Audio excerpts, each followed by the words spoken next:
ever wondered what it would be like if AI controlled your every move in Stardew? In this video, we let claude.ai control our every move, and the results are interesting. And so I asked Claude AI, I'm starting a brand new Stardew 1.6 series. Give me step-by-step directions in what I should do on day one to get the best start for the new series. And here is what Claude said. Step number 1, choose your farmer and farm type. Select a farmer appearance and name that you'll enjoy seeing throughout your playthrough. Okay? But we came to this and I didn't know, so I decided I needed to ask Claude what his favorite thing was. Okay, so he answers, I don't have personal favorites or preferences. As an AI assistant, I don't experience the world the way humans do. I'm designed to be helpful, harmless, honest in my interactions. Okay then, there we go. There is Claude's favorite thing, apparently. Alright. I'm gonna guess if I ask him if he prefers dogs or cats, he's not gonna answer either. Alright, let's ask him what's the best starter pet in Stardew Valley. Okay, no, but why did you give me like 18 paragraphs? Okay, so the best starter pet is generally considered to be the dog. You didn't tell me the color, but the dog. Okay, fine. I'm gonna... Alright, we'll choose a dog, and since Claude's icon is kind of orangish, here, we'll go with that one. Because Claude's icon is kind of orangey, so there we go. Okay, we'll give Claude that shirt because, again, his favorite color is orange. Then Claude says, choose a farm layout that fits your playstyle. Okay, well, we'll just stick with the standard one because that's fine. I'm gonna skip the intro. He didn't tell me to do that, but I'm skipping it. He doesn't give me any other direction on here, so we'll just hit OK. Alright, the next thing that Claude instructs us to do is customize your farm. Decide where you want to place key buildings like your house, your coop, your barn, etc. Okay, let's see. Since that isn't actually an option, Claude, there, our house will go right there. Okay, house there, I think that's a perfect spot for it. And then I like having the animals. Okay, this would be really a lot easier if we could clear out some stuff first. I can't actually get through, Claude. Can we clear out stuff first? No, okay. No, step number 1 was picking out where, okay, can't get through there.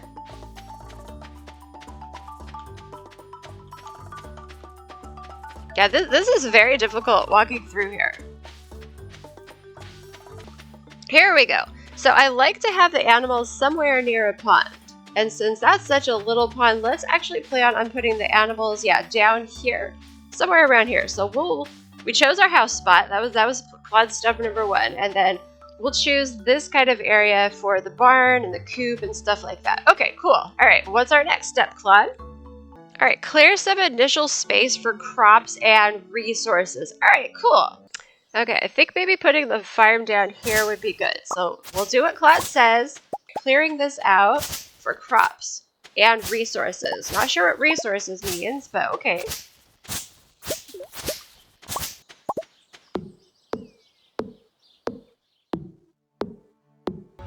Alright, I think that's enough space that we've cleared for the garden and the resources. What's next, Claude? Consider which areas you want to preserve for trees, flowers, or aesthetic purposes. Okay, good idea. Okay, well maybe let's make a path right here so that we can actually like get down to, you know, our farm. So something like that, like a big path like that. Okay, I don't like this wall, so I think preserving these trees up here to like cover up this wall more so would be good. So maybe let's do that. We'll leave those trees and preserve that. And then maybe let's preserve all of this grass down here so that like this whole like corner section down here like fills with grass. Maybe we'll do that. We'll leave like a couple trees down in here, and then we'll let that all just be like a natural grassland. That'll be really nice. And then of course we need to like preserve this grass because if this is going to be like the farmland, then obviously the animals will need some grass. So we'll need to preserve some grass there too. Alright, good idea, Claude. What's next? Complete the introductory tasks. Speak with Mayor Lewis to get your farm license. Alright, Mayor Lewis is not inside of his house though, so now we have to run around trying to find him.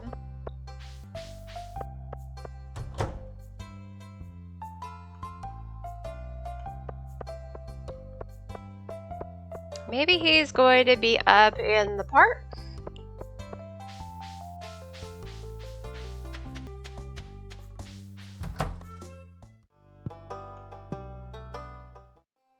Alright, I'm really not sure where to find Mayor Lewis, so maybe this isn't the best next step.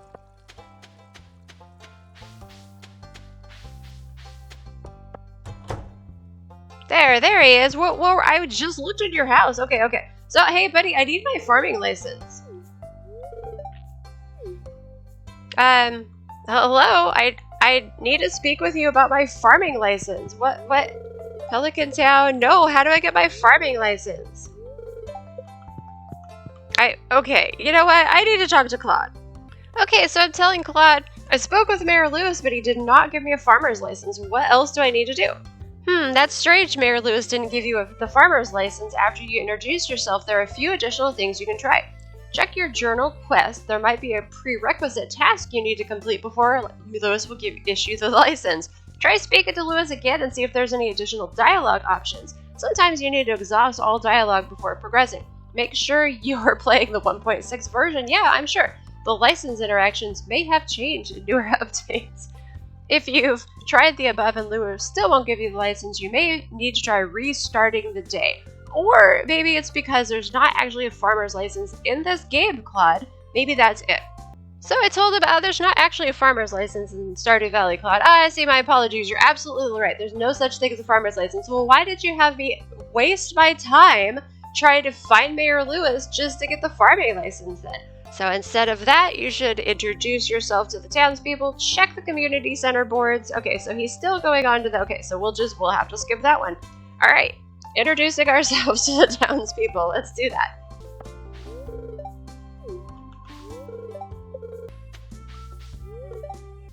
So let's go check the community center. It's locked. All right, so that's an issue.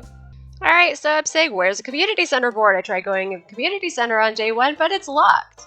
You're right, the community center is locked on the first day of Stardew. Okay. Oh, okay, so then he tells me exactly where to find it. Head to the town square just north of Pierre's store. Okay, kind of. Look for the large community center board next to the center of the square. Interact with the community center board for quests and bundles. Alright, Cloud is a little bit confused. Okay, moving on to step number 4. Forage for spring forageables. Is that a word?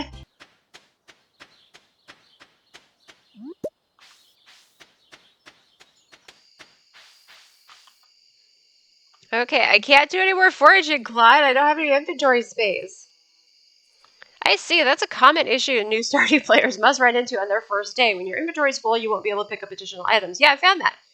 Here's what you can do in this situation. Check your inventory to see what items are taking up your space. You likely have your starting tools, crops, and some other resources. Try to make room in your inventory by placing items in your backpack. Press E to open it. Okay? Perfect. Thanks, Claude. Okay. Oh wait, that is my inventory, and it's full. Selling any items you don't immediately need to Pierre or the blacksmith. Consuming any food or resources you've already gathered. Okay, well, unfortunately, it's too late to sell anything to Pierre or the blacksmith. His name's Clint, by the way, Claude. And we can't eat. Okay, we can eat this. All right, I guess we'll eat this. Claude says to eat it. Perfect. There we go. All right, after foraging, Claude told us to go to the mines. So we will go mining and see what we can do there. Oh, wait, Claude, there's a great big boulder in my way. All right, so I said, cool, I get the daffodil. Now I have inventory space. Then you told me to go mining, but there's a huge stone in the way. Ah, yes, the large boulder blocking the entrance to the mines is a common obstacle on the first day in Stardew. Then why would you suggest that we do that on the first day, Claude? I'm so confused. Okay, but while we're up here, Claude tells us the next step is to go fishing. So let's go fishing. I can't fish. I'm not sure what's happening. Let's ask Claude.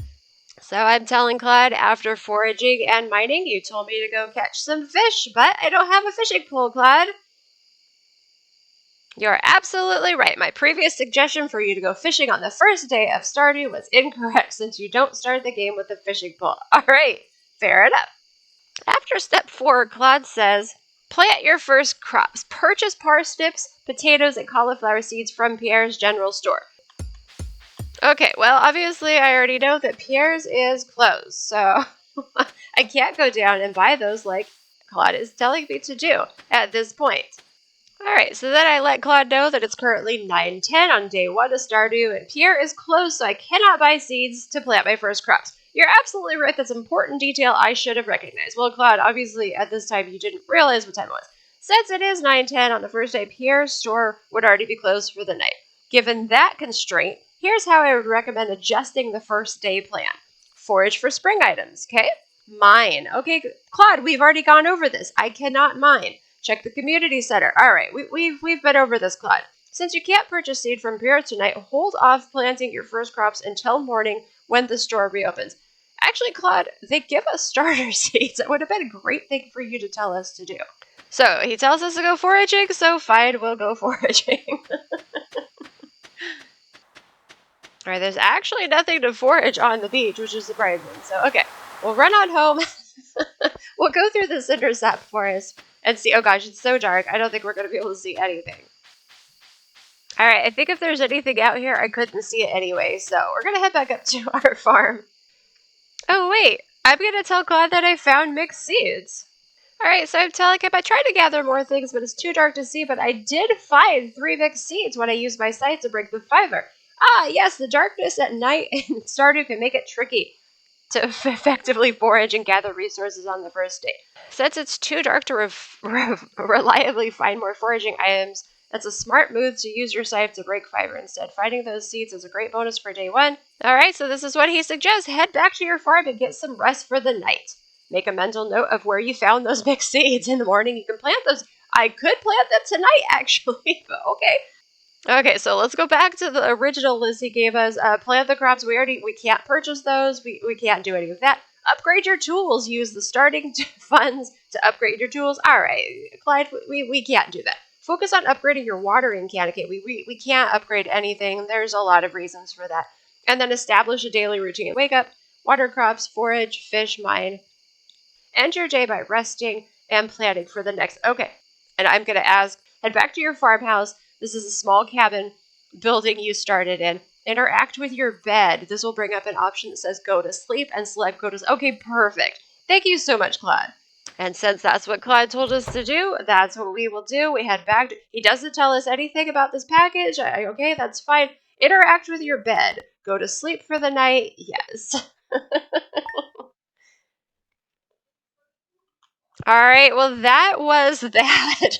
That was Claude interacting and controlling our first day. How do you think Claude did, you guys? I mean, look at our inventory. We got all of this stuff accomplished. We got that accomplished, and then this. It's interesting. I think AI obviously has a long way to go, but I've had fun with Claude AI, and it's not a sponsorship or anything, but it's just what I use. I've actually found it really, really successful. I think it's one, I haven't tried a ton, but I think it's one of the smarter ones that I have tried. Of the free programs, of course. I only use the free programs. So, but anyway, that's going to do it for the video. Hope you guys enjoyed. It's fun. Maybe I'll do it again, I don't know, in like 6 months. See if Claude has like improved. Maybe I could teach Claude a thing or two about Stardew. Anyway, as always, have an amazing day. And we'll see you in the next one. Take care. Bye, guys.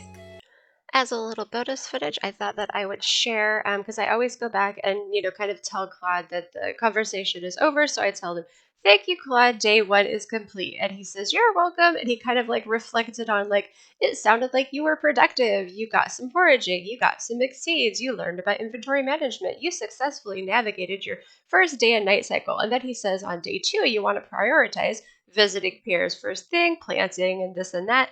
And so he gave me some pretty good tips. Then he asked, would you like some specific guidance for day 2? And I thought, you know what? Why not? We're not going to do a second one, but why not? Just to see. And I'm like, yes, please. I would like a step-by-step guidance for day 2. And oh my gosh, you guys, like, look at this. Like, it literally is step-by-step. Like, wake up, check the TV. Here's like 3 things. Why? And then like head straight to peers. And here's like things to do. It's like super specific, a lot of information. And obviously, like Claude learned, like during the interaction of the last time. And yeah, so just really interesting. The interesting thing is actually he never ever tells me to make a chest and stuff like that. So there's still, some things kind of lacking, but anyway, I thought that was really good. This was just like super like in depth, and yeah, pretty good. And obviously, I know like you're supposed to prompt, Claude like specifically for more information, but the fun of it, obviously, on day 1 was just like kind of the seeing what it would say at first. And so, anyway, I hope you guys enjoyed it, and we'll see you in the next one. Bye, guys.